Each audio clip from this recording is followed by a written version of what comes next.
Hey guys, tonight we begin with something a little darker. A time of plagues, punishments, and pottage. We're diving into what life was really like during the Middle Ages. Forget the castles and chivalry Hollywood sold you. The truth?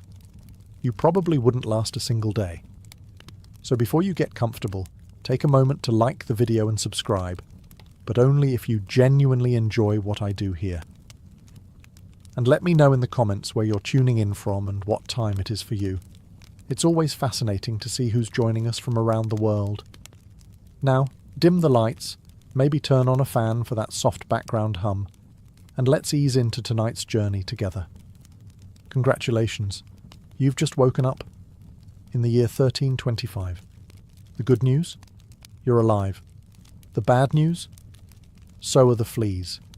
Your bed is a half-rotted straw mattress stuffed with bugs and hay that smells like a barn floor, because it was a barn floor 3 months ago. There's no memory foam, no pillows, and definitely no Egyptian cotton sheets. Just a wool blanket that hasn't been washed since last winter, and now weighs roughly as much as a small cow from the accumulated grime. You blink awake as the church bell clangs in the distance. It's the medieval version of an alarm clock, only louder and somehow even less merciful.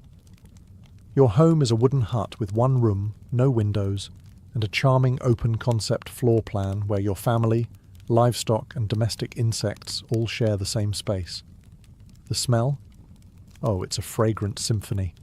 A subtle blend of stale beer, human sweat, goat, and something you pray isn't mould, but know in your soul probably is. Scented candles haven't been invented, and even if they were, they just melt on your dirt floor. You try to stretch, but immediately regret it, because the air is freezing and your joints ache. You're 22 years old, which in medieval terms is roughly middle-aged. Your spine creaks like an old wooden door, and your knees sound like a bag of rocks being shaken by a confused peasant. Getting out of bed is a gamble. The floor is either wet from last night's rain, which leaks through the thatched roof, or crusty from something your neighbour's chicken did. Either way, your bare feet are now part of the ecosystem. Oh, and privacy. What's that? Your entire family, and maybe a random cousin who just never left, are waking up beside you. There's no bedroom, no curtains, no me time. Just communal everything. Welcome to morning in medieval Europe, where you're never truly alone, because parasites, rodents, and 8 other people are always with you. And this is just how your day starts. It only gets worse from here. So, you've managed to crawl out of your medieval haystack of horrors. Congrats. Now nature calls. And it's not calling politely. It's screaming. Here's the part where you start missing the modern bathroom. There's no toilet, no seat, no toilet paper, no flush, not even a mildly resentful plunger in the corner. In the 14th century, relieving yourself is an adventure, a social experiment, and often a small public event. If you're a peasant, your bathroom is likely a wooden bucket behind the house, which is already full because Uncle Wolfstan had a rough night after eating bad turnips. The smell is biblical. You hold your breath, do your business, and then, here's the kicker, toss it into the street. Yes, the street. You're supposed to shout something like "Gardez-lou" before dumping it out the window. That's Old French for "watch out below," although frankly no one ever moves fast enough. Streets in medieval towns are open sewers, a charming river of human waste, animal droppings and mystery liquids you'd rather not examine. If you're lucky enough to live in a town with public latrines, congratulations. You get to sit shoulder to shoulder with strangers in an outhouse where privacy is a myth and ventilation is a cruel joke. You might make small talk, but try not to breathe too deeply. Toilet paper? Never heard of it. Most people wipe with straw, leaves, rags, moss, or, if they're feeling especially indulgent, a scrap of wool. Sometimes, nothing at all. Which might explain why handshakes weren't popular yet. And if you're in a castle, surely it's better, right? Well, sort of. You might have a garderobe, a hole in the wall that drops your waist directly into the moat. Great idea. Except that your enemies know this, and yes, attackers sometimes climbed in through the waist chute, Talk about entering through the back door. So whether you're a farmer or a baron, medieval toileting is a humiliation ritual. It's cold, it's public, it's dangerous, and it's never not disgusting. One slip on a wet stone path, and you're face first in humanity's leftovers, and you still haven't brushed your teeth. But we'll get to that next. You survived the toilet. You deserve a reward, right? Maybe a nice breakfast? Something warm, delicious, comforting? Sorry, this is medieval Europe. Nothing is comforting here. Breakfast, if you can call it that, is a grim affair.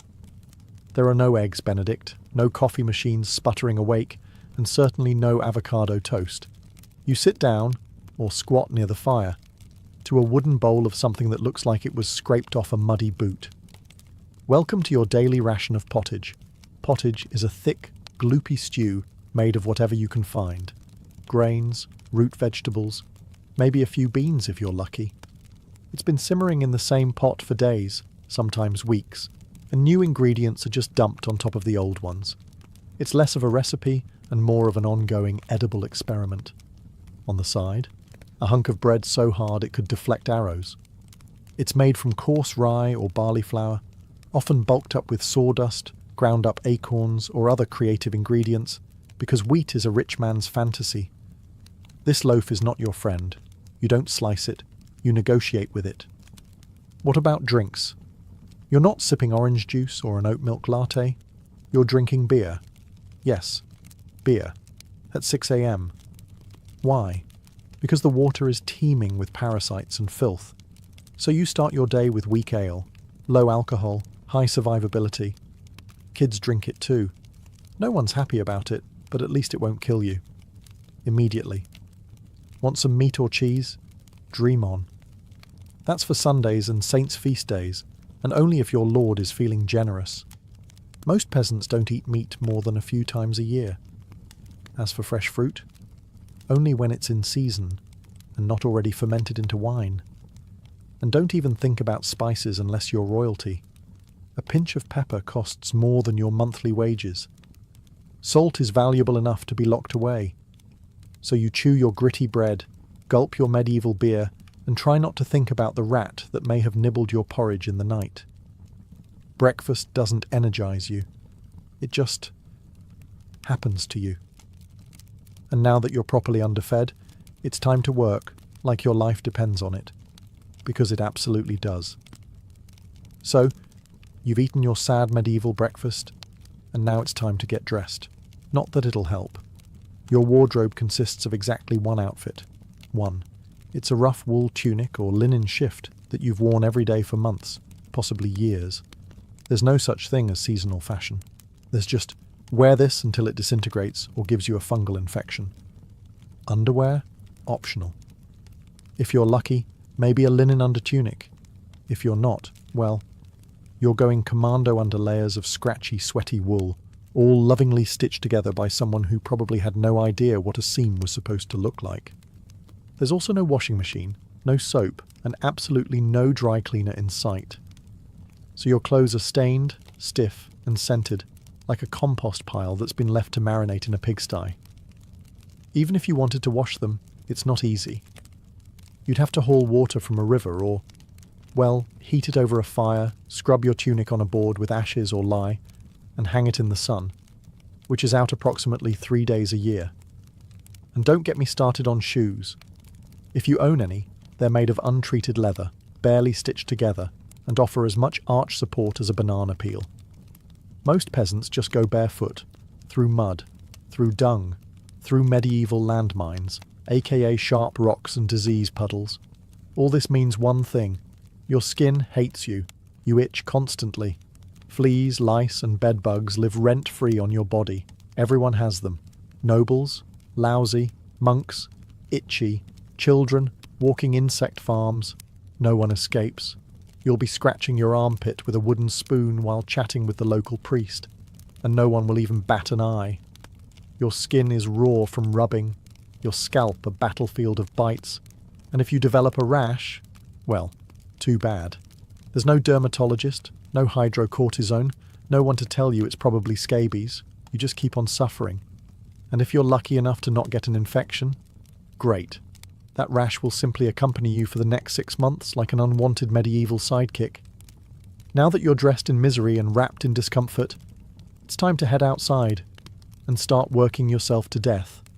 Now that you're fully dressed in itches and damp wool, it's time to flash that morning smile.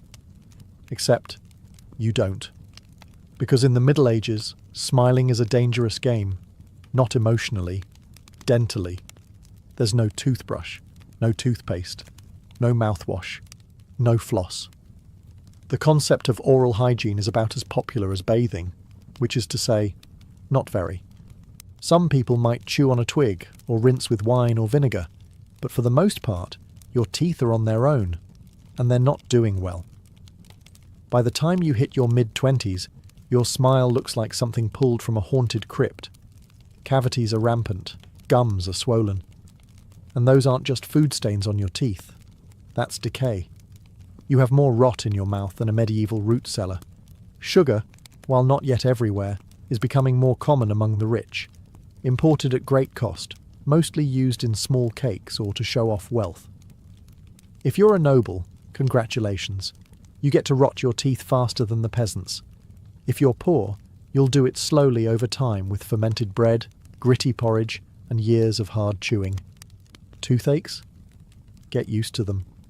They're like medieval weather, always there in the background. The kind of pain that makes you consider praying, drinking, or pulling the tooth out yourself with a pair of pliers, and that's not a joke. That was the actual treatment. Dentists didn't really exist, but barber surgeons did. Yes, the same guy who cuts your hair is also pulling your molars out by candlelight with an iron hook and zero anesthesia. Infected tooth? Hope you like fevers, because without antibiotics, it can easily turn into sepsis and kill you. From a toothache. That's right. The same thing that sends us to a pharmacy today could be your funeral in the 1300s, and there's no relief on the social front either. Kissing? Good luck. Halitosis, bad breath, is everywhere. If you're single, you're not judged by your smile. You're judged by your land and your livestock.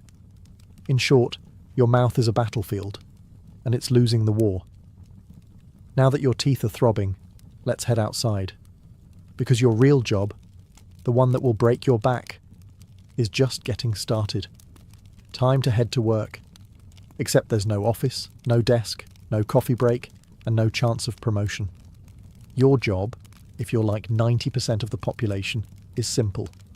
Don't die while labouring for someone else's comfort. You're a peasant. Congratulations. That means you work the land that belongs to a lord who probably doesn't remember your name. You rise with the sun and stop only when it disappears behind the trees. Your tools? A wooden hoe, a rusty sickle, and whatever bones are still intact in your body. There's no weekend. There's no clocking out. There's only sunrise to sunset, 6 days a week. Sunday is off, but only if you're not harvesting, fighting off raiders, or praying feverishly for your infected toe to stop turning black. The work is brutal. Fields are ploughed by hand or with oxen, if you're rich enough to afford one. You dig ditches, sow seeds, pull weeds, and carry water until your spine begins to resemble the letter S. No one cares if you're tired. No one's asking how your mental health is doing. If you're a woman, surprise. You don't just do fieldwork. You also care for children, clean, cook, spin wool, feed animals, and pretend your husband's lice infestation isn't slowly migrating to your side of the bed. Children? They start helping out around age 5. No school, no toys, just a tiny wooden rake and a dream of one day not dying of the flu. And if you're one of the few who isn't a farmer, maybe you're a blacksmith, a tanner, or a cooper. Great. You still work with fire, chemicals, or animal guts all day in poorly ventilated sheds. The pay? Basically survival. The perks? Occasional bleeding. Break a bone? Too bad. Get a fever, drink some warm beer and keep going. You can't afford to stop. Not even for a day. Because if you don't work, you don't eat. And if you don't eat, well, medieval Europe has a solution for that. It's called being replaced. So you grip your shovel, ignore the blisters, and keep digging. Because in the Middle Ages, your job isn't a career, it's a slow-motion endurance test. Now that your back is on fire from labouring in the fields, let's talk about the weather. Because in the Middle Ages, temperature is less about seasons and more about ongoing punishment from the sky. Let's start with winter. There's no insulation, no central heating, and no weatherproofing. Just wooden walls with gaps you could throw a chicken through. Your windows? Covered with cloth, not glass. The fire in the hearth? Nice in theory, but you don't have enough firewood to keep it going because wood is expensive, and gathering it from the forest is sometimes illegal. Yes, you can be executed for picking up the wrong stick from the wrong forest. You bundle up in your one damp wool tunic, huddle near the dying embers, and still wake up with your nose frozen. Your feet? Permanently cold, often damp. Your fingers? So stiff they feel like tiny medieval popsicles. Frostbite isn't diagnosed, it's just called bad luck. Now fast forward to summer. Sounds better, right? Wrong. In summer, your home turns into a clay oven. There's no fan, no cross breeze, and absolutely no deodorant. You sweat through your layers, but you can't remove them, because showing too much skin is scandalous. And also invites sunburn, insect bites, and social judgment. The flies are out in full force, attracted to your unwashed body, and the smell of last week's goat stew that's still fermenting in the corner. Mosquitoes buzz by your ear while you sleep, assuming you can sleep through the sound of your neighbours yelling and babies crying. In the fields, the sun bakes you. No sunblock, no hat, unless you've fashioned one out of straw like a desperate scarecrow. And the worst part, you still have to work. Heatstroke is just called taking a bad turn, so you're either shivering in your own hovel, wondering if your toes will make it to spring, or you're sweating through your only pair of socks while your thighs chafe into oblivion. And the one thing that never changes, no matter the season, your clothes still itch, your food is still terrible, and your next job, still waiting. Welcome to climate control, medieval style. There is none. Feeling thirsty? Need to freshen up? Want to splash a little water on your face to wake up from this damp fever dream of a life? Too bad. In medieval times, water isn't your friend. It's trying to murder you quietly. Let's start with drinking. The nearby stream looks fresh, bubbling and clear, like something out of a fantasy movie. But spoiler alert, it's not. Upstream, someone just dumped a chamber pot into it. And if not that, then a dead pig is probably decomposing in it. Parasites, bacteria, and the entire microbial army of medieval Europe are waiting in every sip. That's why people drank beer. Yes, beer, even children. But before you imagine medieval kids doing keg stands, understand that it was small beer, weak in alcohol, strong in survival. Brewing boiled the water, so it was safer than whatever flowed through the town ditch. Wine was another option.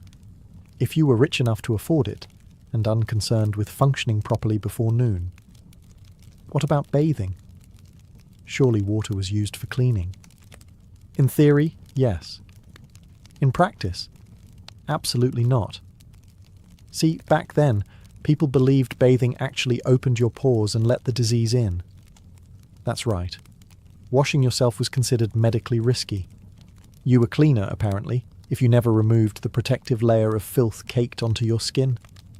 Communal bathhouses did exist, but they quickly gained reputations as places for gossip, scandal, and sometimes full-on medieval extracurriculars. So naturally, the church got involved and shut many down. Even if you did want to bathe, it was a full production. You'd need to fetch water from the well, boil it over a fire, fill a wooden tub that leaked, and then pray no one else in the house used it before you. Or worse, after. And rainwater? Collected in open barrels where birds poop, insects breed and moss thrives. Sounds refreshing, doesn't it? So whether it's going in your mouth, on your body, or onto your crops, water in the Middle Ages is less of a life source and more of a gamble. One wrong gulp, and you're spending your final days sweating in a straw bed, clutching your stomach, and contemplating all your life choices. Next time you sip tap water, raise a glass for our ancestors. They didn't have the luxury of hydration without hazard, so you drank the water, or maybe you didn't. Maybe you just stubbed your toe on a rock shaped like disappointment. Either way, you're sick. You need help. You need a doctor. Too bad you live in the Middle Ages where medicine is really just polite torture with a theology degree. Let's start with the diagnosis. Everything wrong with you, whether it's a cough, rash, broken bone, or the creeping plague, is caused by your humours being out of balance. The 4 humours were blood, phlegm, yellow bile, and black bile. According to medieval science, your health depends on keeping them balanced, like some sort of internal soup. Got a fever? Too much blood. The answer? Bloodletting. That's right. Let's drain your life force into a bowl using a dull blade or a hungry leech. And yes, barbers were often the ones doing it. Imagine getting a haircut and a hemoglobin extraction in one sitting. 2 for 1, baby. Feeling sad or anxious? That's clearly an excess of black bile. The cure? Laxatives. Maybe a warm herbal purge. Or just prayers and a cold compress while everyone avoids eye contact with you and starts carving your coffin. Now, if you break a bone or get a nasty wound, you're in real trouble. There's no anesthesia, unless you count passing out from pain. Surgery is done with knives that haven't been cleaned since the Crusades. Tools are heated over fire not for sterilization, but because they just look scarier that way. Antibiotics? Centuries away. Germ theory? Not invented yet. They think disease comes from bad air or God being annoyed with your moral failings. Got a stomachache? Must have been your sinful thoughts. Hope you like confessing while vomiting. If your condition gets worse, you'll be treated with more leeches, possibly some crushed beetles, and a priest at your bedside giving last rites just in case. At this point, they're preparing for the cure known as death. And if, by some miracle, you recover, everyone just assumes God took pity on you. The doctor takes full credit and the leech gets promoted. So yes, in the Middle Ages, medicine is less about healing and more about surviving the cure. After a long day of labour, lice, and leeches, it's finally time to eat. You shuffle back to your hovel, stomach growling, ready for the one joy left in life, a warm meal. Bad news. Your meal is probably trying to kill you. Let's begin with the basics. Food preservation doesn't really exist. There's no fridge, no freezer, just salt, smoke, or the hope that winter air keeps things fresh. Your meat, if you're lucky enough to have any, has been hanging for days, covered in flies, marinated in questionable brine, and possibly shared with a rat or 2. Bread is the cornerstone of the medieval diet, but even that isn't safe. In bad harvest years, desperate peasants bulk it up with bark, sawdust, or even clay to make it stretch. And if it's rye season, there's a bonus. Ergot, a fungus that causes convulsions, hallucinations, and sometimes death. It's like eating bread laced with LSD and tetanus. Vegetables? Only if they're in season. And you know what's always in season? Turnips. So, many. Turnips. Boiled, mashed, or floating in pottage, which, if you remember from Chapter 3, is basically a hot swamp of mystery ingredients that's been simmering since your great-grandfather's funeral. Fruit might be available in the fall, but it rots quickly, and sugar is rare, expensive, and hoarded by the rich to show off their blackened teeth. Dairy is another gamble. Fresh milk spoils in hours. Butter and cheese fare better, but they're loaded with bacteria. People eat them anyway because, frankly, it's either that or chew your boot leather. And let's talk about seasoning. Spices like pepper, cinnamon or nutmeg? Worth more than gold. For the average peasant, flavour comes from onions, salt, if you're lucky, and pain. Most meals taste like wet burlap sprinkled with sadness. But food isn't just a health hazard. It's a political one. Game animals belong to the Lord, not you. Caught poaching a rabbit? You could be fined, imprisoned, or even executed. That's right, your dinner could get you hanged. So as you sit down to eat your grey stew by flickering firelight, remember, every bite is a risk. but you eat anyway, because in the Middle Ages, food doesn't nourish, it tests you. It's evening now. You've worked, suffered, and barely digested your suspicious stew. You might think the day is winding down, but don't get too relaxed, because God is watching. So is the priest. And so is your neighbour Agnes, who will absolutely rat you out if you miss Mass. In medieval Europe, religion isn't just part of life, it is life. The church controls your calendar, your laws, your education, if you can read, your birth, marriage, death, and everything in between. Think of it as your spiritual landlord. And you're always behind on rent. Every day is structured around prayer bells. The town church bell rings in the morning, noon, and night. Not because people need reminders, but because missing prayer is a sin. Forget to bow? Sin. Eat meat on a Friday? Sin. Think about your neighbour's wife in that one dream? Double sin. And yes, hell is very real. Vividly real. Priests describe it in glorious detail. Rivers of fire, lakes of boiling blood, demons with pitchforks and eternal wailing. If the plague doesn't scare you, eternal damnation definitely will. You can't read the Bible yourself because it's written in Latin, a language reserved for monks, clergy, and that one noble kid who's too good for dirt. You rely on the church to interpret everything for you. That means if the priest says your crop failure is because you didn't pray hard enough, well, time to kneel harder. Tithes, 1/10 of everything you own, are mandatory. If you grow wheat, you give wheat.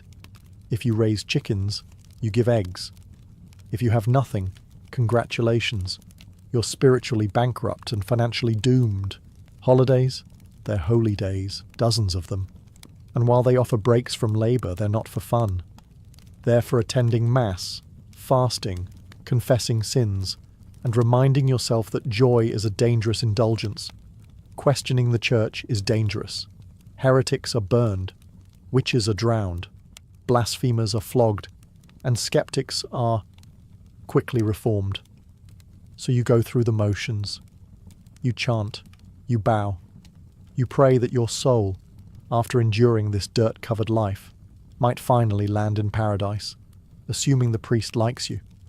Because in the Middle Ages, God may be merciful. But the church? Not so much. If you thought being a medieval peasant was rough, try doing it as a woman. All the filth, famine, and fear, plus childbirth, subservience, and social invisibility. In the Middle Ages, being a woman is like being on hard mode, with no health potions and no restart button. From birth, a girl's life path is pretty much locked in.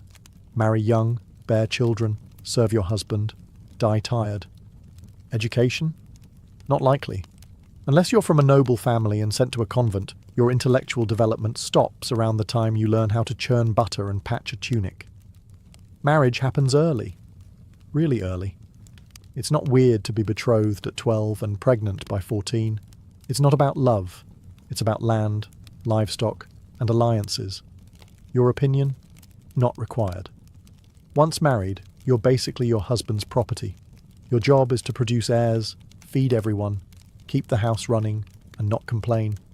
Because complaining might get you branded a nag, or worse, a witch. That label comes with a complimentary drowning or burning, depending on local fashion. Childbirth is a death lottery. There's no prenatal care, no sterile tools, no anesthesia. Midwives do their best, but even minor complications can mean death for the mother, the child, or both. Some women survive 10 pregnancies. Many don't survive 2, but don't worry. Once the baby is out, your work increases. Now you have a screaming infant in a lice-ridden hut, and you're expected to nurse, cook, clean, and still help in the fields. You don't get a break. You are the break, for everyone else. If you're unmarried, you're suspicious. If you're widowed, vulnerable. If you're outspoken, dangerous. Women who didn't conform were often accused of witchcraft, especially if they had herbal knowledge, a strong personality, or just looked at someone funny on a rainy Tuesday. Even in the church, your role is limited. Nuns lived under strict rules. No speaking without permission. No freedom of movement. and your spiritual worth? Always ranked below men. In short, if you're a woman in the Middle Ages, you're expected to endure, obey, reproduce and suffer in silence, ideally while smiling. Because even in a time of universal suffering, women were somehow expected to suffer gracefully. So far, you've battled filth, starvation, social injustice, and possibly a goat. But just when you think your day can't get any worse, here comes violence, loud, bloody, and often completely acceptable by medieval standards. Let's be clear, the Middle Ages were not peaceful. The idea of law and order mostly meant, hope the local lord isn't in a bad mood. Violence is everywhere. In the home, in the streets, on the battlefield, in church disputes, and sometimes in line at the communal bread oven.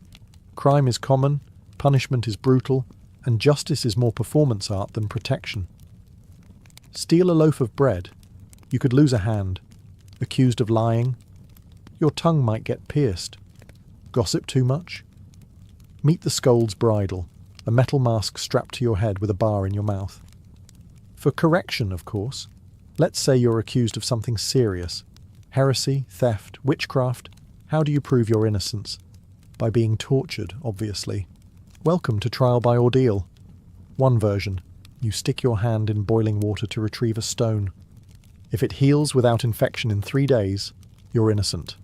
If not, you're guilty. Another option, you're tossed into a river. If you sink, you're innocent, and probably dead. If you float, you're guilty, and will be punished anyway. It's like a medieval game show where the prize is survival and the host is actively rooting against you. And if you're sentenced to death, that's a public event. Executions are performed in front of cheering crowds. Hangings, beheadings, burnings. Sometimes people bring snacks. It's the medieval equivalent of cable TV. Domestic violence, completely normal. Husbands were allowed, even expected, to discipline their wives and children. Street fights, commonplace. You could be beaten just for looking the wrong way at a noble's horse. And war, always simmering. Local feuds, territorial disputes, religious crusades. Someone's always marching off to stab someone else in the name of honour, God, or boredom. Violence isn't a breakdown of society in the Middle Ages. It is society. Everyone lives with the constant knowledge that life is fragile, justice is arbitrary, and your neighbour might bash your head in over a pig. So, walk carefully, keep your eyes down, and never trust anyone with a club. At this point, you've made it through the lice, the leeches, the laundryless misery, and the looming threat of public disembowelment. But now comes the final chapter of most medieval lives, an early and unglamorous death. If you're alive and still breathing past the age of 40, you're practically a celebrity. You might even be referred to as the Old One, which is less of a nickname and more of a statistical miracle. Let's break it down. The average life expectancy hovers around 30-40 years, but that number is dragged down heavily by infant mortality. Nearly half of all children died before reaching age 5. Disease, malnutrition, or one bad winter was all it took. No vaccines, no antibiotics, no hope. If you survived childhood, you entered adulthood already exhausted. Work began as soon as you could walk upright, and by 25, your joints creaked like a monastery door. You might be missing several teeth, a finger, and most of your original optimism. Women faced a particularly deadly gauntlet: childbirth. It was one of the leading causes of death for medieval women. No pain relief, no medical intervention, just prayer, hot water, and someone holding your hand while you bled out on a straw-stuffed cot. For men, the dangers were different, but equally relentless. Farming accidents, infections from minor wounds, a neighbour's drunken rage, a crusade gone sideways. Even walking to the market could be risky if you crossed paths with a bored bandit or an angry tax collector. Death could also come quietly, from the plague, which turned cities into cemeteries overnight, or from famine, which could last entire seasons, thinning out entire villages, or from bad luck, like eating spoiled grain and spending your final hours hallucinating and screaming at the walls. And funerals? You were lucky if you got one. Bodies were often buried quickly to avoid disease. No embalming, no polished coffins, just a hole, a few murmured prayers, and a shallow mound of earth, if there was enough space left in the churchyard.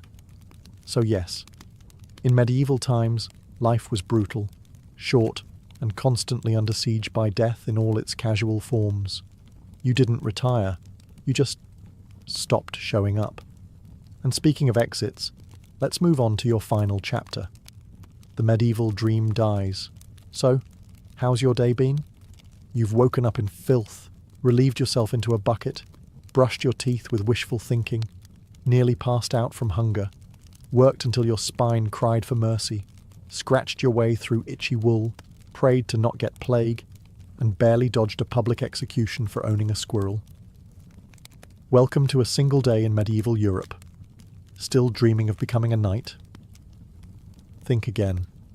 That romanticised version of the Middle Ages, gallant swordsmen, noble ladies in towers, heroic battles and feasts in candle-lit great halls. It's a myth polished by fairy tales and fantasy books. In truth, the medieval world was gritty, cruel, and deeply unfair. Hierarchy was everything. If you were born poor, you stayed poor. If you were born rich, congratulations. You had a better chance of surviving, but you were still one bad soup away from dysentery and a hasty burial. Even the nobles weren't immune to misery. Castles were drafty stone refrigerators filled with fleas, smoke, and politically motivated marriages. Sure, you had a fur cloak and a goblet of wine, but also a 50% chance of dying in a skirmish or from an infected splinter. Not exactly luxury. The simpler times weren't simple. They were relentless. Everything took longer. Everything hurt more. Everything, from childbirth to chewing, came with consequences. Life was survival, not leisure. And if you did find a quiet moment to think, to dream, to imagine something better, there wasn't much you could do with it. No upward mobility, no modern medicine, no internet to Google, what's this weird rash? You lived, suffered, worked, and died within a 10-mile radius of where you were born. But here's the wildest part. Through all of this, people still laughed, sang songs, told stories, fell in love, and found meaning. Not because life was easy, but because humans are stubborn like that. Even in the darkest chapters, they made space for light. So tonight, when you slip into your clean bed with indoor plumbing, antibiotics, and central heating, maybe say a quiet thank you to the modern world, and to your ancestors who fought rats, famine, and feudalism, so you wouldn't have to. Long before she was Catherine the Great, Empress of all Russia, mistress of reform, and icon of ambition, she was simply Sophie. Born Sophie Friederike Augusta von Anhalt-Zerbst in 1729, she was the daughter of a relatively obscure German princely family. Her tiny duchy in Pomerania offered little in terms of power, but Sophie herself. She had something no title could provide: razor-sharp intelligence, relentless charm, and a quiet, burning hunger for greatness. Her upbringing was strict. Her mother, Johanna, was cold and calculating, not a warm, nurturing figure, but a social climber obsessed with status. Sophie's father, a Prussian officer, was more distant than disciplinary. From a young age, Sophie learned to walk the fine line between obedience and cunning. She read voraciously, spoke multiple languages, and learned how to observe a room before speaking in it, skills that would soon become survival tools in one of Europe's most brutal courts.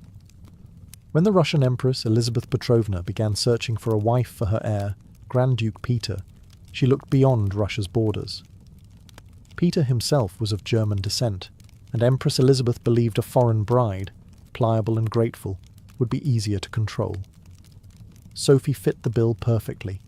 Noble blood, Lutheran faith, which she'd be forced to abandon, and a reputation for both grace and humility. At just 14 years old, Sophie was summoned to Russia. She arrived in the freezing capital of St. Petersburg in 1744, wearing thin German fabrics and a diplomatic smile. Her mother pushed her forward like a chess piece. Sophie, however, had her own game in mind. To become acceptable in Russian society, she converted to Orthodoxy, taking the name Ekaterina Alexeyevna, Catherine. The ceremony was public, symbolic, and life-altering. She wasn't just changing religions. She was burning the bridge behind her, stepping into a foreign empire with no way back. No one watching that quiet teenage girl in a fur-trimmed coat could have predicted what would come next. Betrayal, revolution, enlightenment, and empire. But from the moment Sophie stepped foot in the Russian court, she stopped being a pawn and began planning how to become a queen. Catherine's marriage to Grand Duke Peter was meant to secure her place in Russian royalty, but from the very beginning, it felt more like a cage than a crown. Peter, heir to the Russian throne, was not the dashing prince of fairy tales.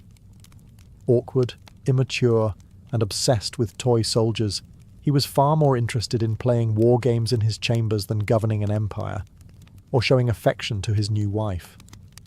Some accounts even suggest he refused to consummate the marriage for years. He idolized Frederick the Great of Prussia and resented the Russian court that had adopted him. In contrast, Catherine embraced Russia with a fierce determination. She learned the language, studied its history, and memorized Orthodox rituals. She wanted to belong. Peter wanted to escape. This mismatch wasn't just emotional, it was political. The Russian court was a viper's nest of gossip, paranoia, and brutal power games. Empress Elizabeth still ruled with absolute authority, but her health was in decline. Everyone knew a transition was coming, and everyone had an agenda. Catherine was watched constantly. Her letters were read, her friendships monitored, and her every move scrutinized. She couldn't trust her husband, her mother, who was still whispering in her ear on behalf of foreign interests, or even her servants. In this world, alliances could turn into accusations overnight. But Catherine was no fool. She learned to play the court's games quietly, cultivating allies in the shadows. She charmed military officers, made friends with scholars, and developed a reputation for dignity and restraint, a stark contrast to her husband's childish tantrums and open contempt for Russian traditions.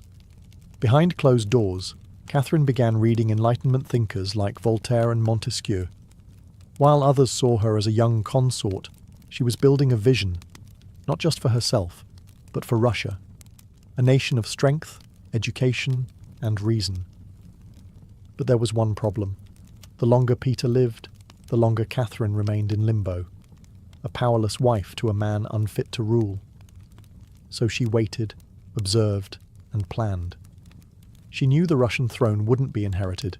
It would have to be taken.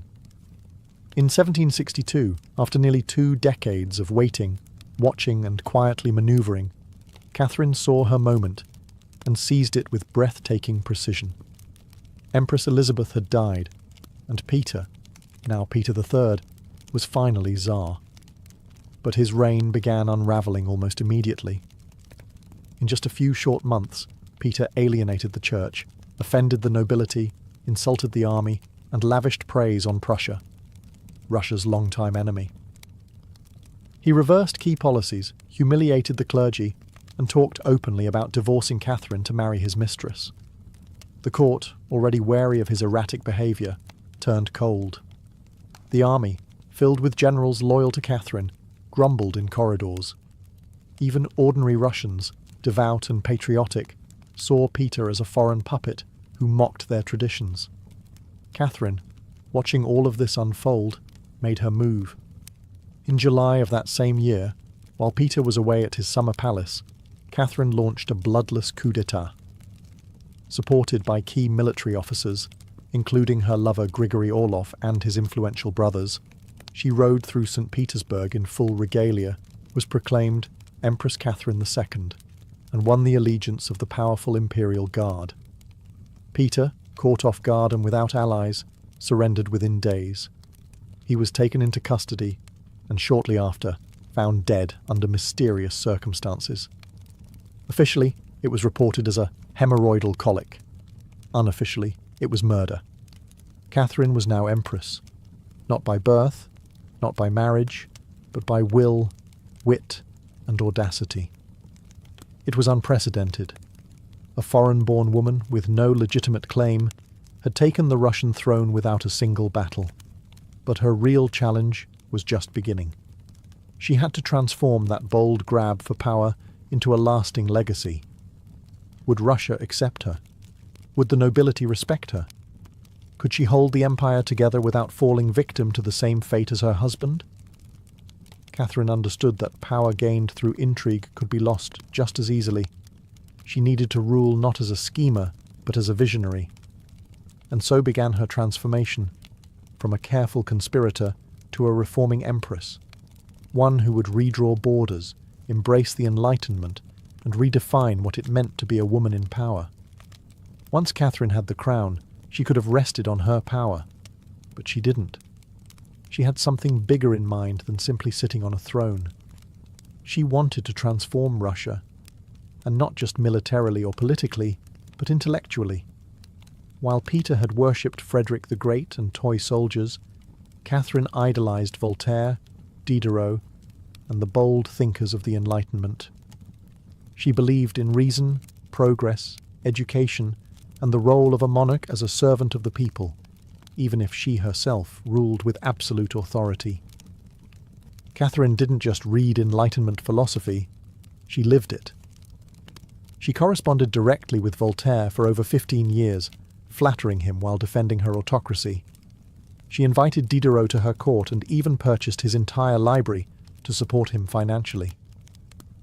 Behind closed doors, she pored over legal texts, debated reforms, and crafted policies to modernize the empire. Her early reign was filled with efforts to codify Russian law. She formed the Legislative Commission in 1767, an ambitious project intended to rewrite the entire legal code of Russia. Catherine's own nakaz, or instruction, was a political manifesto in disguise, one that spoke of equality before the law, the dangers of torture, and the responsibility of rulers to serve the common good. For an empress in 18th century Russia, it was radical. But Enlightenment ideals had to survive the realities of Russia, a vast, feudal, deeply conservative land, ruled by nobles who liked their serfs exactly where they were, beneath them. Catherine knew this. While she advocated reform, she moved carefully. She abolished some forms of torture, expanded access to secular education, and built schools and libraries. But she also reaffirmed the nobility's control over their serfs to keep them loyal. This was Catherine's balancing act, a philosopher queen in public, a practical empress in private. She walked a tightrope between ideology and survival, between the shining salons of Paris and the gritty politics of Moscow. Her vision for Russia was bold, but always calculated. In many ways, Catherine wasn't trying to make Russia European. She was trying to make Russia modern, on her terms. And that meant reform, yes, but with an iron hand in a velvet glove. Catherine wasn't content with reforming Russia from within. She wanted to expand it outward, to make it an empire worthy of fear, admiration, and envy. Where Peter the Great had opened a window to the west, Catherine aimed to knock down the walls. Under her leadership, Russia's borders stretched wider than ever before. She waged wars not just to defend her crown, but to reshape the map of Europe. One of her most significant campaigns was against the Ottoman Empire. These wars, fought in waves throughout the 1760s and 1770s, weren't just about territory. They were about influence. Catherine saw herself as the liberator of Orthodox Christians living under Muslim rule and as the rightful protector of Eastern Europe. Under generals like Alexander Suvorov and Grigory Potemkin, Russia captured key regions including Crimea, the northern coast of the Black Sea, and access to warm water ports, something Russian Tsars had coveted for generations. These victories weren't just military, they were symbolic. With each conquest, Catherine sent a message. Russia was no longer the distant, backward cousin of Europe. It was a continental force. She also turned her gaze westward. In a series of deals and diplomatic maneuvers, Catherine participated in the partitions of Poland, carving up the struggling Polish-Lithuanian Commonwealth along with Austria and Prussia. By the end of the Third Partition in 1795, Poland was erased from the map, and Russia claimed vast new lands and millions of new subjects. But Catherine didn't just conquer with armies. She also colonized with ideas. New cities were built. Trade routes were expanded. German settlers were invited to cultivate Russian farmland. The empire became a mosaic, from the icy Baltic to the sun-drenched shores of the Black Sea. And through it all, Catherine remained the central force, reading reports, issuing orders, and personally overseeing the shape of her expanding empire. Critics would accuse her of being power-hungry, even imperialistic. But to Catherine, expansion wasn't ambition, it was destiny. A great ruler, she believed, was measured not just by ideas but by borders. She didn't just want to rule Russia. She wanted to remake it as a civilized empire, feared by its enemies, respected by its peers, and loyal to her alone. For all her brilliance and power, Catherine the Great was just as famous for what went on behind palace doors. And no, not all of it was whispered in libraries. Catherine's private life became one of the most talked about aspects of her reign. She had lovers, not just one or two, but a carefully curated parade of them, many decades younger, often handsome, and sometimes politically influential. She didn't hide them.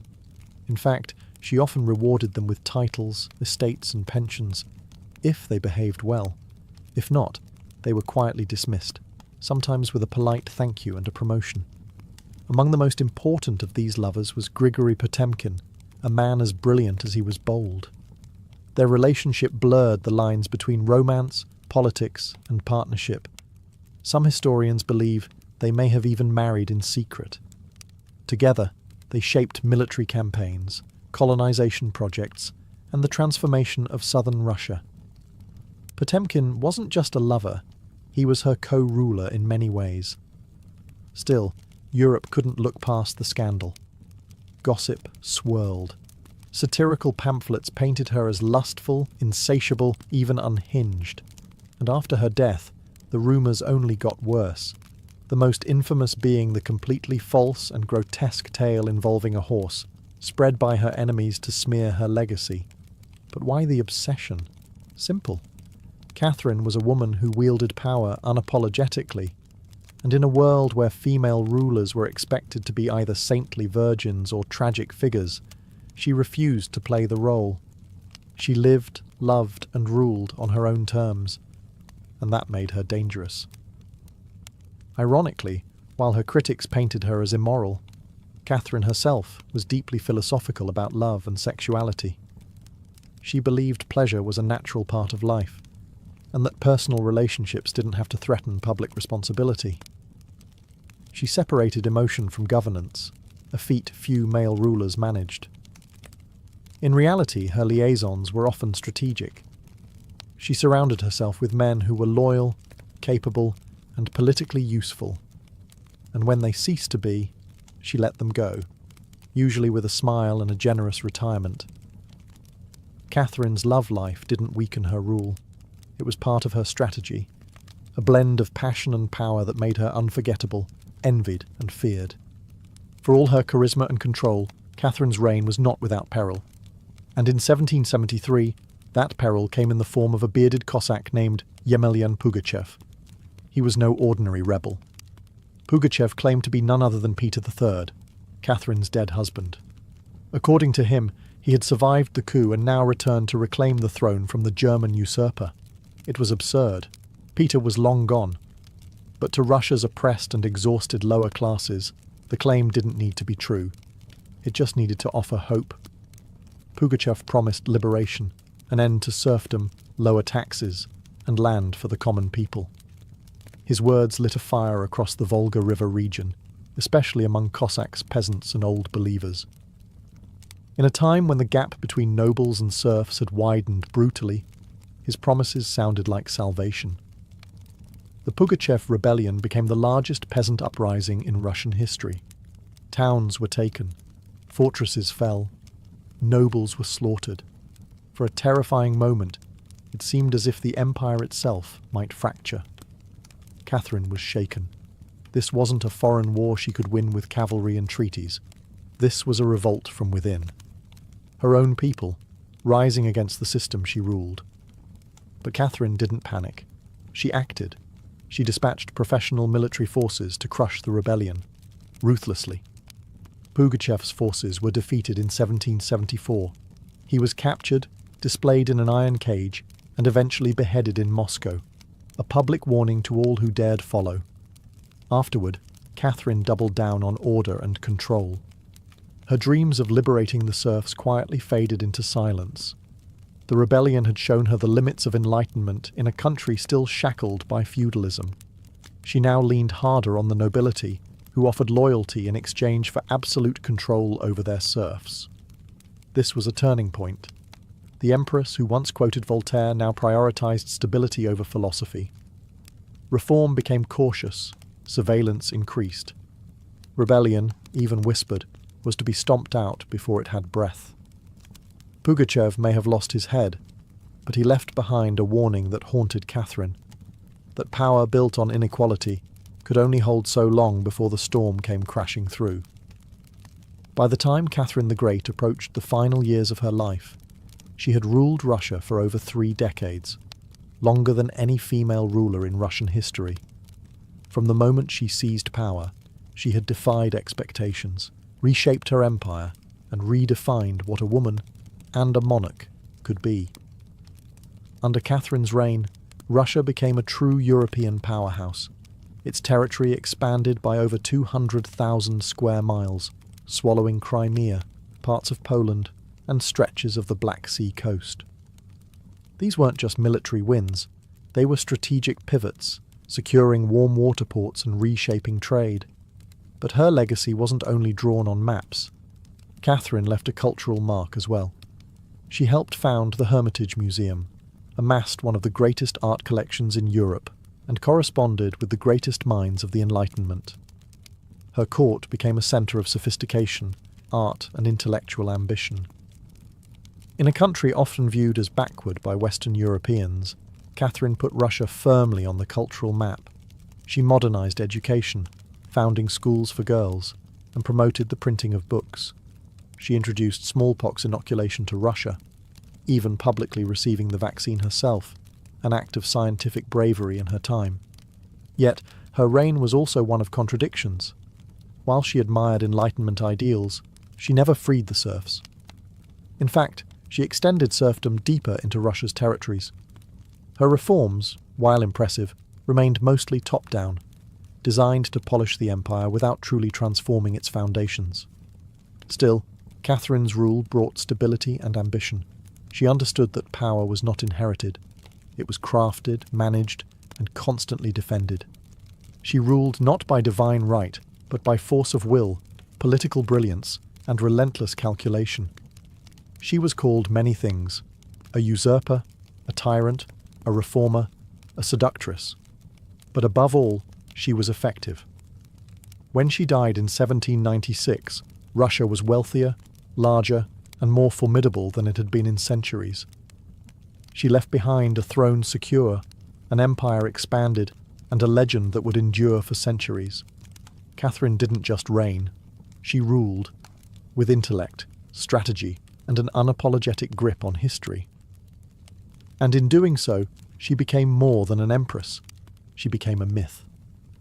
For all her power, expansion, and enduring legacy, Catherine the Great was still, at her core, a woman navigating a man's world and reshaping it in her image. Behind the imperial portraits and state decrees was someone deeply aware of how precarious her position was. She was not born Russian. She came to the throne through a coup. She ruled an empire that didn't want a woman in charge, and yet she not only endured, she thrived. Catherine was never content to be ornamental. She read constantly, wrote endlessly, and never stopped learning. Her daily schedule was intense. Hours of reading reports, corresponding with foreign powers, editing state papers, and managing a court filled with rival factions. She wasn't content to simply sit on the throne. She worked the throne like a stateswoman born to it. She was also, in many ways, lonely. She surrounded herself with courtiers, lovers, and artists, yet wrote in her memoirs of how few people she could truly trust. Her son Paul, whom she distrusted and kept away from state matters, grew into a man she feared would undo all her progress. Her greatest emotional partnership, with Grigory Potemkin, faded into deep friendship, but his death in 1791 left a wound that never truly healed. Catherine crafted her image carefully. She understood the power of narrative, and wielded it better than most monarchs of her age. She posed as Mother of Russia, enlightened monarch, warrior empress, and lover of the arts. But beneath those roles was a woman who had endured rejection, betrayal, scandal, and rebellion, and kept going. When she died in 1796, she left behind an empire transformed, but also questions. Could she have done more to end serfdom? Were her Enlightenment ideals compromised by politics? Was she more reformer or ruler? History remembers her by the title she never gave herself, the Great. It wasn't because she was flawless, or kind, or just. It was because she took power and wielded it on her own terms, in a time and place where women weren't supposed to have any. She didn't just wear the crown, she rewrote what it meant to deserve one. In the humid depths of the Chiapas jungle in southern Mexico, the ruins of Palenque whisper stories from the ancient Maya world. Towering temples rise above the canopy, their limestone faces eroded by time, but still brimming with secrets. And in 1994, one of those secrets revealed itself. A team of Mexican archaeologists, led by Fanny Lopez Jimenez, was surveying Temple Three, a relatively modest pyramid, next to the more famous Temple of the Inscriptions, the burial site of the mighty king Pakal the Great. Temple III wasn't expected to hold much, until they noticed something odd, a sealed, hidden chamber beneath the structure. No looters had touched it. It was pristine. When the archaeologists broke through and lowered themselves inside, they found a stone sarcophagus resting in silence. The air was heavy with the weight of centuries. As they opened the lid, red dust rose like smoke. Brilliant, shocking red. The interior was covered in powdered cinnabar, a toxic mercury sulfide used ceremonially by the Maya. And lying within that crimson cloud was the skeleton of a woman. She had been buried with care and reverence. Her bones were fragile but intact, her skull still wearing a jade mask, and her body surrounded by funerary offerings. Necklaces, diadems, ear spools, all crafted from jade and shell. Everything about the burial screamed royalty. Yet no name was inscribed, no glyphs identified her. It was one of the richest female burials ever found in Mesoamerica.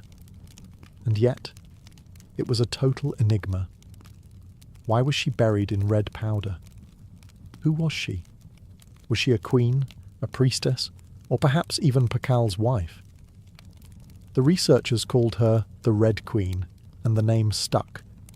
But even with modern forensics, they couldn't say for sure who she was, only that she had lived around the 7th century, during the golden age of Palenque.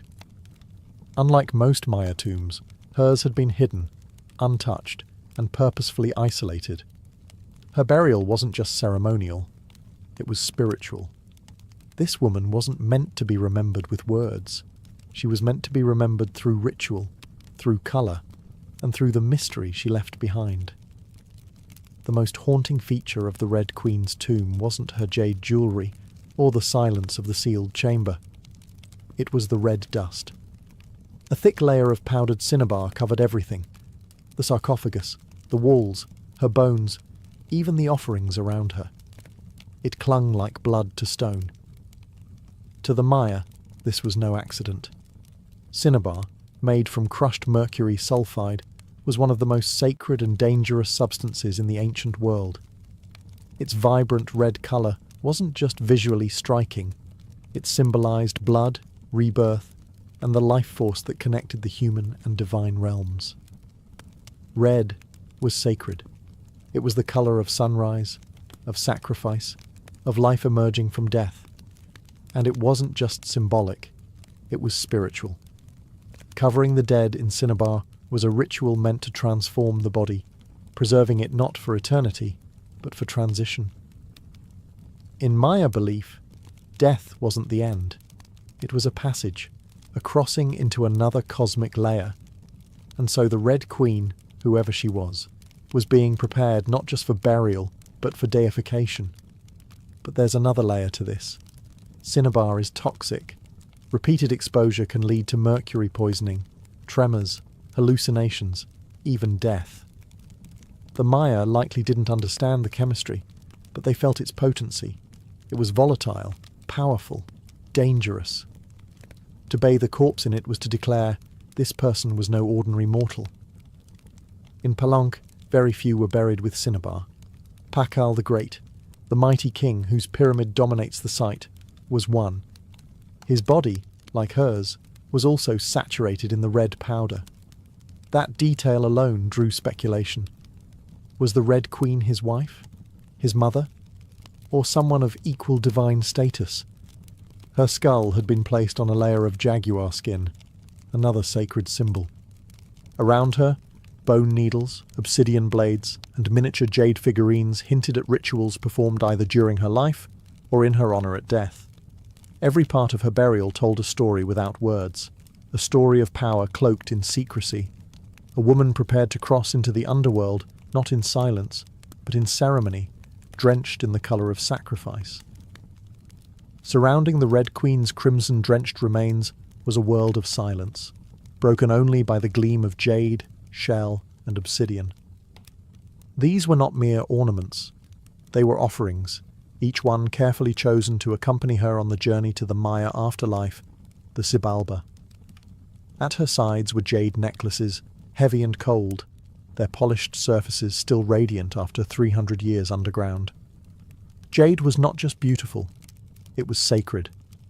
The Maya considered it a symbol of eternal life.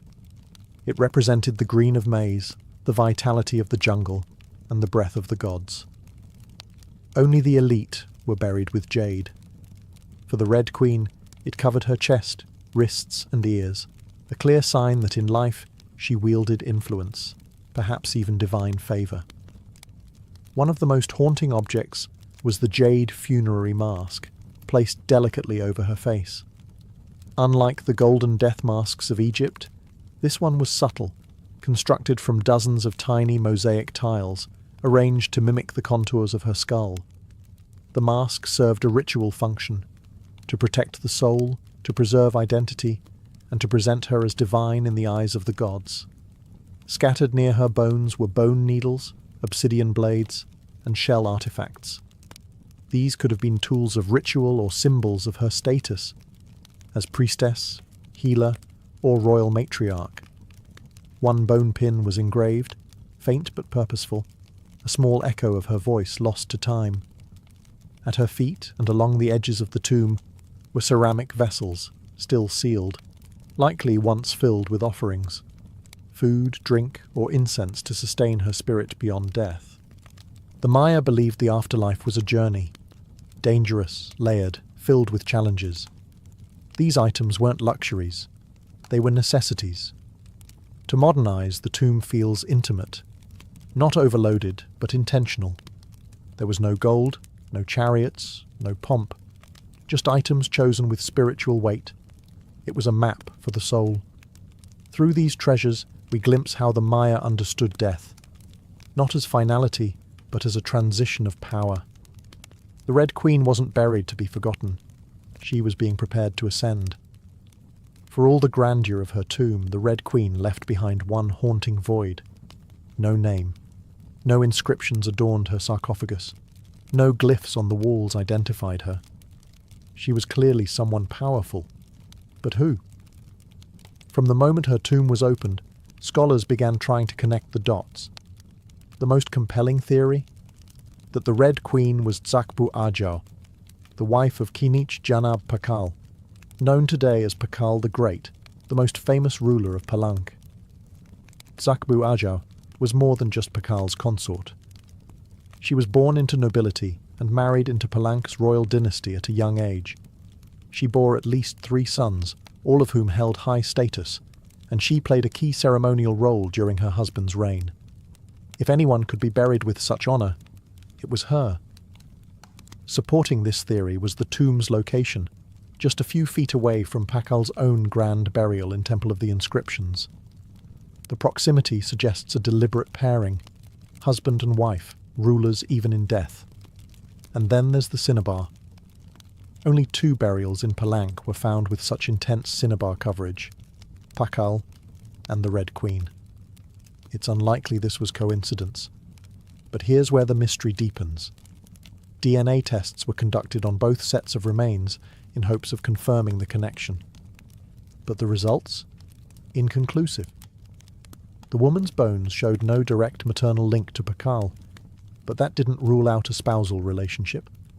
After all, marriage does not require shared blood. Some have argued she could have been Sakkuk, Pakal's powerful mother, who ruled Palank before he came of age. Others suggest she may have been a high priestess, or a sister, or a royal ancestor whose name has simply been lost to history's erosion. Still, the evidence points most strongly to Tsakbu Ajau, a queen by title, a mother of kings, and a spiritual counterpart to Pakal. The lack of a name may not be an oversight. It may have been intentional. In Maya cosmology, the soul lived on not through monuments, but through ritual, symbol, and the whispers of the earth. And so the Red Queen remains suspended between legend and truth, a woman who ruled, remembered not in stone, but in scarlet and silence. To understand the Red Queen, we must understand the world she came from, a world where Maya women, especially royal ones, held more influence than many realize. In Maya civilization, politics was often a family affair. Royal women weren't merely passive consorts. They were diplomats, priestesses, and power brokers. They conducted rituals, sponsored temples, and played crucial roles in maintaining dynastic legitimacy.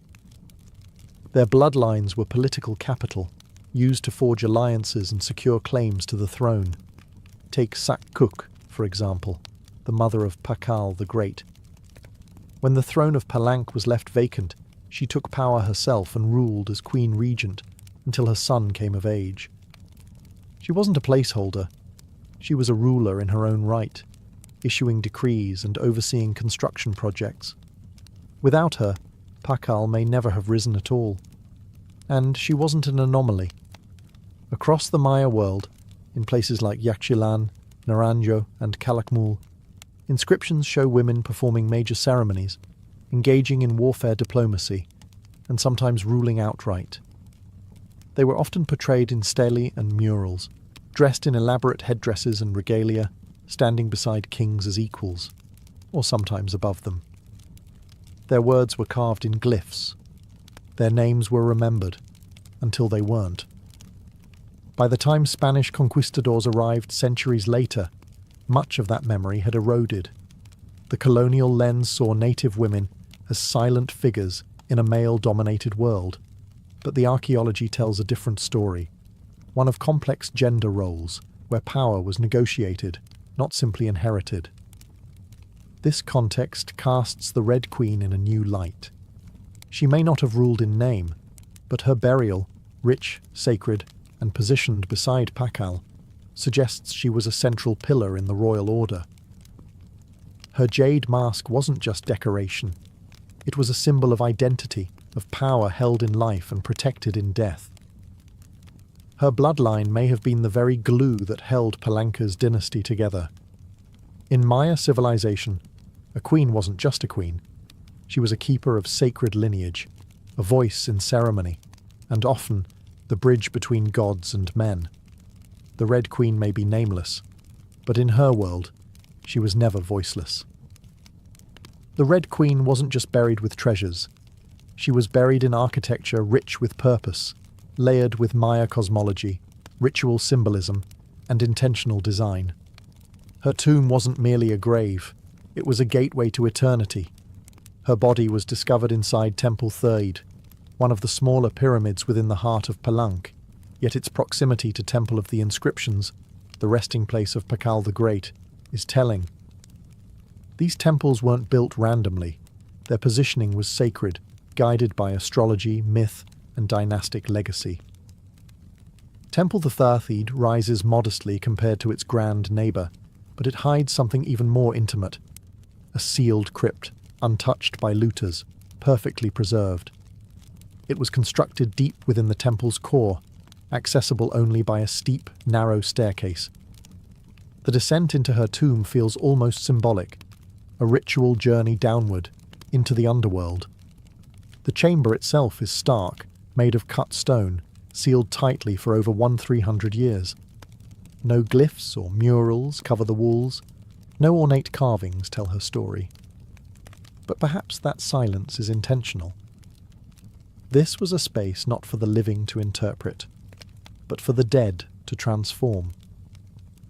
At the centre, her sarcophagus sits like an altar. Crafted from limestone, it echoes the grand stone coffin of Pakal next door. While Pakal's lid is famously engraved with scenes of cosmic rebirth, the Red Queen's tomb is more subdued. The focus is inward, on the body, on the cinnabar, on the ritual of death itself, and yet there are subtle architectural cues that hint at meaning. The tomb is aligned east to west, a symbolic path mirroring the sun's journey from life to death. The chamber is small, but powerful. It feels deliberate, personal, a sacred enclosure for someone revered. Maya temples were cosmological tools, bridges between the heavens, the earth, and the underworld. To be buried in one was to be elevated beyond the human realm. The Red Queen's eternal home wasn't an afterthought. It was a carefully constructed shrine, a place where death became transformation.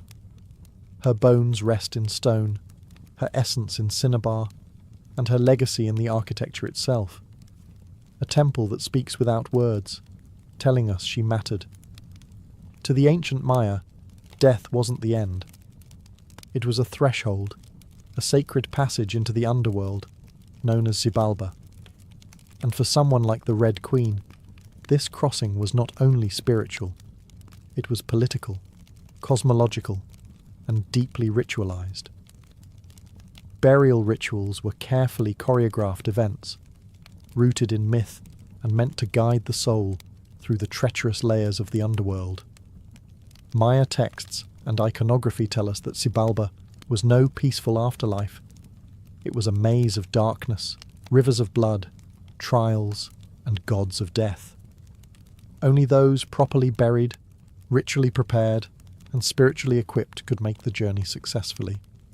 The Red Queen was buried wrapped in cinnabar, encased in stone, and surrounded by offerings, all signs of an elite burial. But there's more. The presence of bone needles and obsidian blades in her tomb hint at auto-sacrifice rituals, possibly symbolic tools representing rites she had performed in life, or that were reenacted at her burial to empower her spirit. Her funerary mask, carefully assembled from jade tiles, was not simply decorative. It may have served as a spiritual vessel, preserving her face and identity as she journeyed into the afterlife. In Maya belief, the face was a mirror of the soul, and the soul needed to be recognized by the gods. The ceramic vessels surrounding her may have once held chocolate, maize, water, or even pulque, to nourish her in the next world. Other items, like stingray spines or shell trumpets, could have represented spiritual tools, calls to the gods, or tokens of ritual communication. Burial wasn't just a goodbye. It was a transformation. The Maya believed in cycles, death as seed, burial as planting, and the afterlife as rebirth. Kings and queens were often seen as earthly incarnations of gods, and in death they returned to those divine origins. The Red Queen, covered in the colour of blood, entombed in a pyramid and honoured with offerings, was being prepared for rebirth, not as a mortal, but as a being tied to the sacred order of the cosmos. Her burial wasn't the end of her story, it was the beginning of her legend. Just a few steps away from the Red Queen's final resting place, lies one of the most iconic tombs in Mesoamerica, that of Kinich Janab Pakal, known simply as Pakal the Great. His burial inside the Grand Temple of the Inscriptions is celebrated for its artistry, scale, and deeply spiritual symbolism. But what makes the Red Queen's tomb so extraordinary is not only what was inside, it's where it was found. Her sarcophagus was hidden within Temple 3, directly adjacent to Pakal's monument. In a city like Palenque, where every temple was carefully positioned to reflect cosmic principles, this closeness was no coincidence. It was intentional, a statement etched in stone. Many scholars believe the Red Queen was Tzakbu Ajao, Pakal's queen and trusted consort. While her tomb lacks inscriptions, the similarities between their burials are striking. Both wrapped in cinnabar, both entombed in pyramids, both buried with jade, and both treated with extreme reverence. These rituals mirror each other, as if two halves of a sacred narrative. Pakal's lid famously depicts him falling into the underworld tree, a cosmic scene of death and rebirth. The Red Queen's simpler tomb contains no such iconography, but the symbolism lies in the pairing itself. If Pakal represented the sun, journeying through the underworld at night to rise again, then the Red Queen may have represented the moon, the feminine force that follows its own mysterious path in the sky. Together, they embodied a cosmic duality, masculine and feminine, king and queen, sun and moon, order and ritual. In Maya mythology, rulership was not singular, it was relational. Harmony in the cosmos required balance, and that balance extended into the dynastic court. By placing the Red Queen beside Pakal, the Maya were preserving not just a marriage, but a cosmic partnership. Their proximity in death may have mirrored their roles in life, a queen not behind, but beside her king, sharing not just a throne, but a legacy. In their tombs, they speak without words. Two souls, wrapped in cinnabar and stone, joined across eternity, one of history's most sacred silences. Though her name was lost to time, the Red Queen of Palenque endures, not as a forgotten relic, but as one of the most enigmatic and powerful women of the ancient world. Her tomb, sealed for over 1,300 years, now whispers across centuries, inviting questions that echo louder with every discovery. She represents a mystery that still resists full understanding. We may never know exactly who she was. No glyph carved her name. No stela told her story.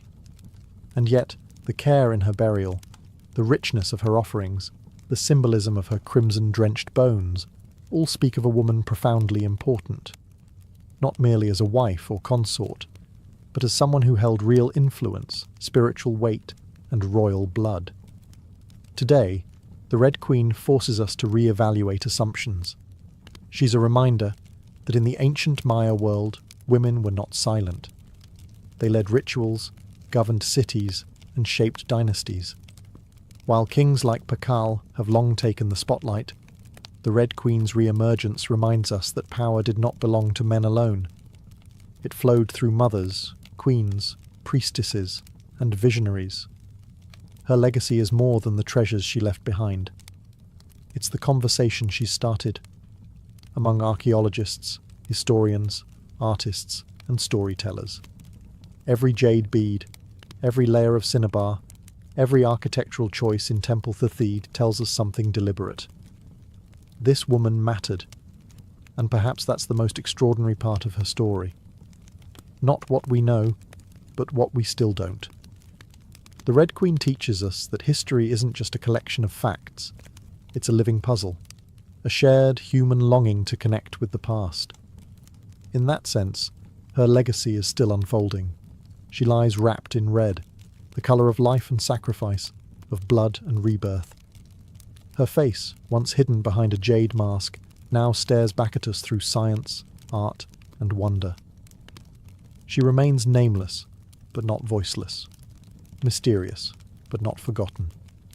The Red Queen may have ruled a kingdom in life, but in death, she rules something greater, our imagination. Her tomb was sealed in stone. Her story was written in silence. And still, somehow, she speaks. Frida Kahlo was born on July 6, 1907, in the vibrant district of Coyoacán, then a village on the outskirts of Mexico City. Her childhood home, the Casa Azul, the Blue House, was filled with colour, contradiction, and quiet strength. It would later become a sanctuary, a battleground, and a museum to one of the most iconic artists of the 20th century. Frida was the third of 4 daughters born to Guillermo Kahlo, a German-Hungarian photographer, and Matilde Calderón, a devout Catholic of indigenous and Spanish descent. Her parents were opposites: Guillermo, reserved and intellectual; Matilde, religious and emotionally distant. Frida would inherit her father's introspection and artistic eye, but also her mother's fierce resilience. As a child, Frida was imaginative, outspoken, and bold. She read voraciously and asked questions most adults didn't want to answer. But at the age of 6, she contracted polio, which left her right leg thinner and weaker than the other. A physical difference she tried to mask with long skirts, but never allowed to limit her spirit. The illness left her bedridden for months and isolated from other children. During this time, she grew close to her father, who encouraged her to exercise, ride bicycles, and stay mentally sharp. Unlike most girls of her time, Frida didn't aspire to become a wife or a homemaker. Her goal? To become a doctor. She enrolled in the prestigious National Preparatory School in Mexico City at age 15, one of only a handful of girls accepted. There, she stood out not just for her intelligence, but for her rebellious wit, radical thinking, and unique sense of style. She joined a group of young intellectuals known as the Cachuchas, who debated philosophy, literature, and politics. Frida was drawn to revolution, to ideas that challenged tradition. But even in those early years, before the bus crash that would define her body, and before the fame that would define her legacy, Frida Kahlo was already painting herself into the world, with sharp edges, unapologetic ideas, and an identity too big to fit inside anyone else's expectations. She wasn't just growing up in Coyoacán, she was preparing to remake herself entirely. On September 17, 1925, Frida Kahlo's life was split in two: the girl she had been and the woman she was forced to become. That afternoon, she boarded a wooden bus with her boyfriend, Alejandro Gomez Arias, after school. They were laughing, teasing each other, and probably arguing. Frida never did anything halfway. But moments later, the bus collided with a streetcar, and in an instant, her future unravelled into pain, metal, and silence. The crash was horrific. The streetcar crushed the bus against a wall, splintering wood and flinging passengers. Frida was impaled by an iron handrail. It entered her left hip and exited through her pelvis. Her spinal column fractured in 3 places. Her right leg shattered, her foot dislocated. Her collarbone and ribs broke. Her shoulder was dislocated. Her abdomen was pierced. She was just 18 years old. A man covered her with a borrowed overcoat. Someone else noticed her body was sparkling, not from blood, but from the gold powder she had been carrying in a pouch. It had exploded on impact, dusting her broken form in what looked like glittering ash. Frida was taken to the Red Cross hospital and underwent numerous surgeries over the following months. She spent weeks in a body cast, flat on her back, immobile, writhing with infection and uncertainty. The future she'd imagined, of becoming a doctor, slipped further away with every passing day. But in that stillness, something began to stir. Her father gave her brushes. Her mother rigged a special easel to hang above her bed. A mirror was placed on the canopy so she could see herself. And there, lying in plaster and agony, Frida began to paint, first out of boredom, then out of obsession. Her first subjects were her own reflection, because she was all she had. But what emerged wasn't vanity. It was survival. The crash had broken her physically, but it had also opened a door into her own mind, her own body, and eventually into the surreal language of pain and identity that would define her art. The girl who wanted to heal others now began healing herself. one brush stroke at a time. As Frida Kahlo lay encased in plaster and steel, a body fighting itself with every breath, she began to paint. What started as a form of therapy soon became a language, and that language was deeply personal, brutally honest, and often hard to look at. Which was precisely the point. Frida didn't paint pretty flowers or polite landscapes. She painted pain. Her pain. Physical, emotional, and existential. Her first subjects were self-portraits. Not because she was vain, but because, as she famously said, "I paint myself because I am so often alone, and because I am the subject I know best." Her early works were small in scale, painted on tin or wood panels, inspired by Mexican retablos. Devotional paintings meant to tell stories of suffering and miracles. Frida turned this tradition inward. Her body became the canvas. Her emotions became the altar. She painted herself as split, as pierced, as bleeding. In one painting she is impaled by nails, like a modern-day martyr. In another, she floats in a barren landscape, tethered to a broken column, a metaphor for her shattered spine. She painted herself weeping, fractured, decapitated, and bare, but never passive, always watching. Her pain was not sanitized. She painted the ugliness of trauma with beauty, defiance, and even humor.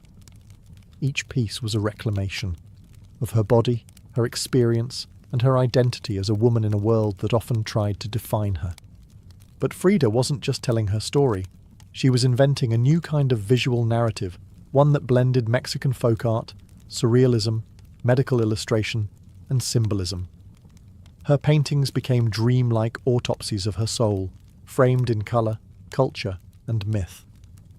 By the time she recovered enough to walk again, albeit painfully, Frida was no longer the girl who had wanted to be a doctor. She was an artist, and her art was unlike anything anyone had seen. She had taken the worst thing that had ever happened to her and turned it into a source of creation. Frida Kahlo didn't just paint her pain. She made the world look at it, and in doing so, she turned suffering into a sacred act of self-expression. In 1928, still recovering, still painting, and just 21 years old, Frida Kahlo met the man who would become the most profound and turbulent relationship of her life, Diego Rivera. He was 20 years her senior, already Mexico's most famous painter. Massive in both stature and presence, Rivera was a giant of Mexican muralism, known for his sweeping, politically charged frescoes that told the story of the Mexican people. Frida had seen his work before. She admired it. But now she wanted his opinion of her work.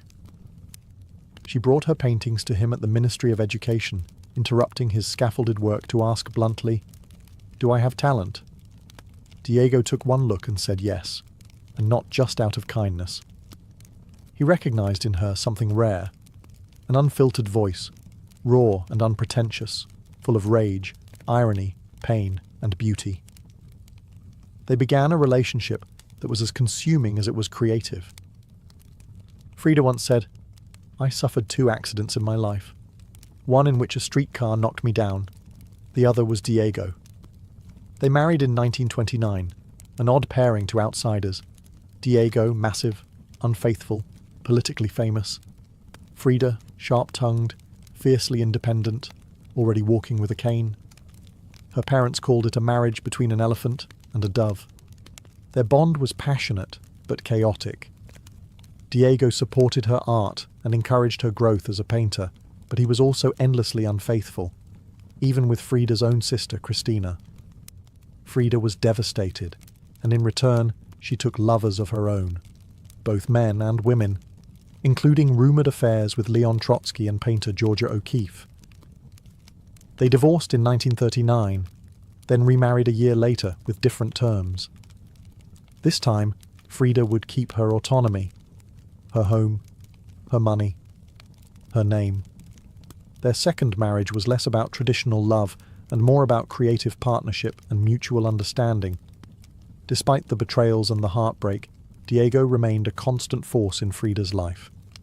He challenged her, he wounded her, But he also believed in her, as an artist, as a revolutionary, and as a woman who could redefine what painting could be.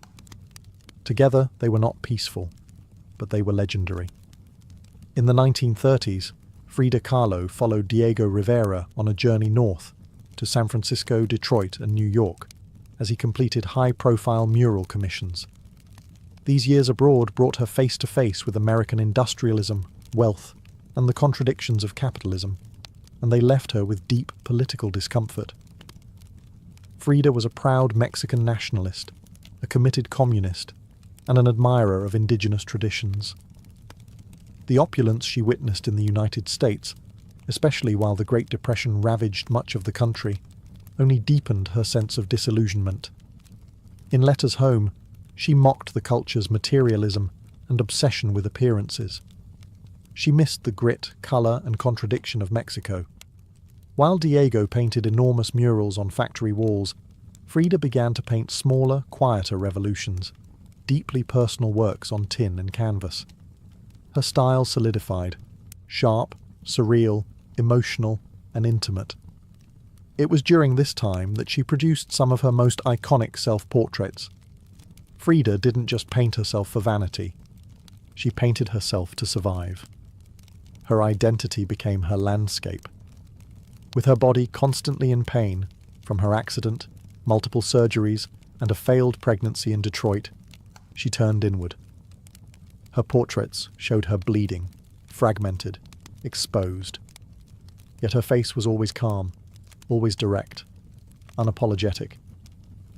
One of her most powerful works, Henry Ford Hospital, shows her lying on a hospital bed, crying, surrounded by floating symbols of loss. A fetus, a snail, medical equipment, a cracked pelvis. It was raw, graphic, and deeply emotional, a canvas that bled with truth. Back in Mexico, Frida immersed herself in leftist politics.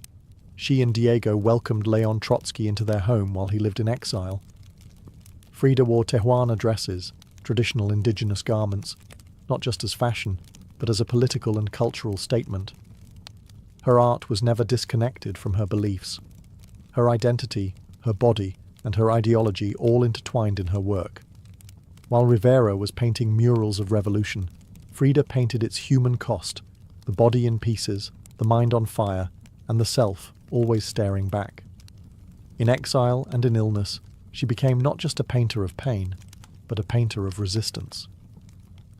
When Frida Kahlo returned to Mexico in the late 1930s, she was no longer just Diego Rivera's wife.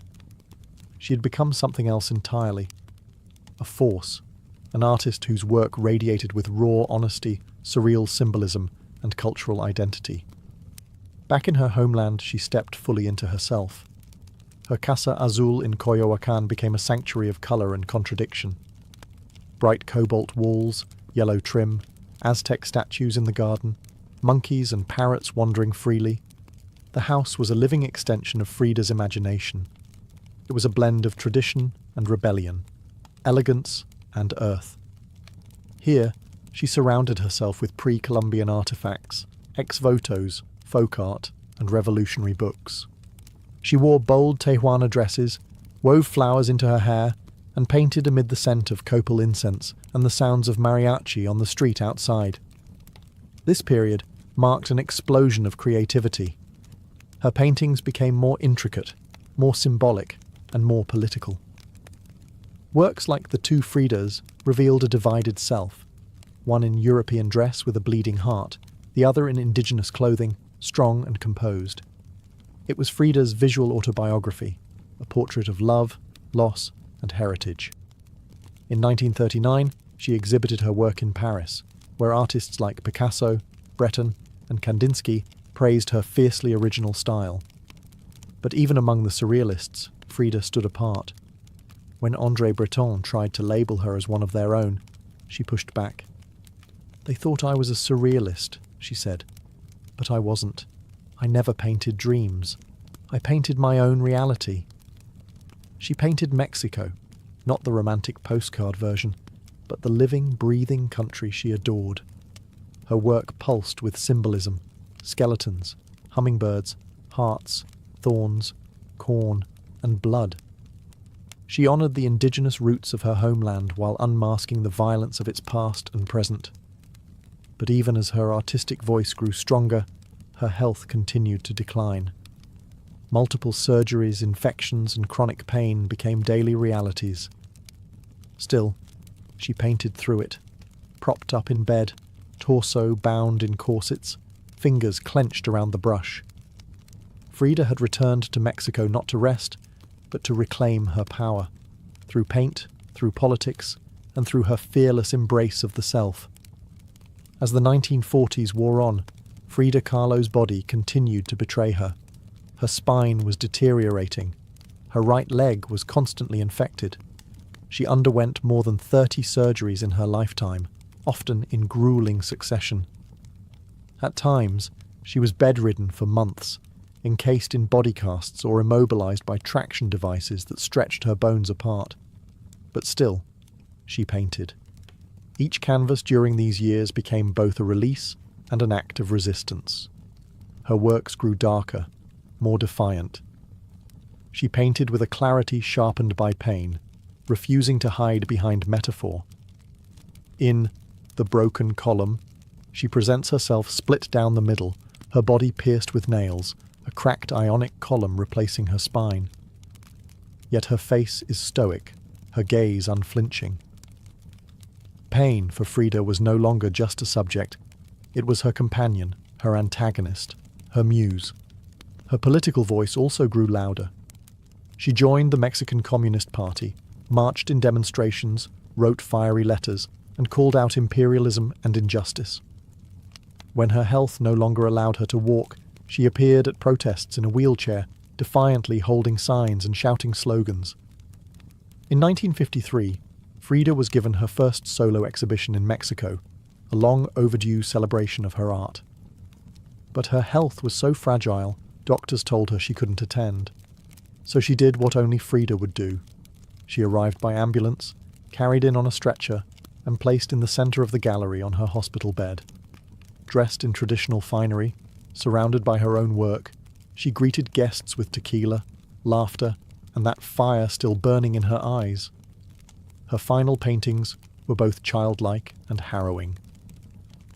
In Marxism Will Give Health to the Sick, she painted herself wearing a steel corset, cradled by the hands of Marx, casting away symbols of oppression. Her last known work was a still life of sliced watermelons, one piece bearing the words, "Viva la vida," long live life. Even in the face of death, she remained defiant, joyful, and political. Frida Kahlo's last portraits weren't just self-portraits. They were acts of revolution, painted in pain, but always signed with life. On July 13, 1954, at the age of 47, Frida Kahlo died in the same place she had been born, La Casa Azul in Coyoacán. The official cause was listed as a pulmonary embolism, but those closest to her whispered of something deeper. She had been ill, yes, but also exhausted. By pain, by surgeries, by the long war with her own body. Just days before, she had attended a political protest against the CIA-led coup in Guatemala. Weak and wheelchair-bound, she insisted on going, her clenched fist raised in the air. Revolution remained her final heartbeat. Her last diary entry was brief but piercing. "I hope the exit is joyful, and I hope never to return." Frida's funeral was held at the Palacio de Bellas Artes, Mexico's most prestigious cultural institution. Her body, draped in the red flag of the Mexican Communist Party, was watched over by friends, family, artists, and revolutionaries. Diego Rivera was inconsolable. He called her the greatest love of his life, even as his betrayals had nearly broken her. But in the years that followed her death, something extraordinary happened. Frida Kahlo refused to disappear. At first, her name was whispered only in art circles. Her works weren't easy to categorize, too political for surrealists, too surreal for traditionalists. But slowly, her image, her story, and her defiance began to resonate. Through the 1970s and 1980s, as feminist scholars and activists reclaimed forgotten voices, Frida's became louder.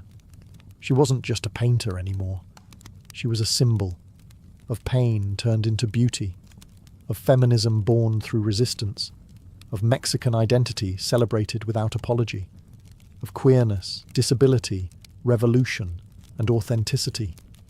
Her face, unibrow, gaze, flowers in her hair, became iconic. Her home became a museum. Her diary became a sacred text. And her paintings now hang in the world's greatest museums. Frida Kahlo had lived much of her life in Diego's shadow. But in death, she stepped forward. She didn't just leave behind paintings. She left behind a mirror and dared us all to look, not with pity, not with fear, but with fire. Today, Frida Kahlo's face is everywhere. Printed on t-shirts, painted on murals, turned into dolls, memes, posters, and icons. Her signature unibrow, her flower-crowned hair, her direct gaze, all instantly recognizable. But what makes her legacy powerful isn't just that people know her face, it's that they recognize the truth behind it. Frida didn't try to be flawless. She didn't fit into boxes. She wasn't conventional, and she didn't care to be. In a world that demands perfection, she gave us realness. Raw, messy, vibrant, angry, joyful, contradictory realness. She celebrated what made her different: her disability, her queerness, her politics, her culture, and turned it into art that transcended borders and decades. She's become more than an artist. She's a global symbol of defiance, feminism, cultural pride, and creative resistance. For queer communities, she's a fearless bisexual icon who lived openly and unapologetically in a time that demanded silence. For women, she's a reminder that power doesn't require permission. For disabled artists, she's proof that pain can fuel the brush, not stop it. And for Mexico, she's a daughter reclaimed, fierce, folkloric, and forever part of the national soul. Her paintings, once dismissed as too strange or too personal, are now among the most revered in the world. Works like The Two Fridas, Self-Portrait with Thorn Necklace and Hummingbird, and The Broken Column aren't just seen, they're felt deeply by anyone who has ever suffered and needed to turn that suffering into something sacred. She lived in the margins and turned them into centre stage. She embraced contradiction. A communist who wore gold, a woman betrayed who loved again, a body in pieces with a soul unbreakable. And through it all, she painted, not just with colour, but with conviction. Frida Kahlo never asked to be a symbol. She simply told the truth about herself, and in doing so, told the truth for millions of others who had never seen themselves reflected in art before. Now, when we see her face, we see courage, we see colour, we see resistance, we see Frida, not gone, but immortal.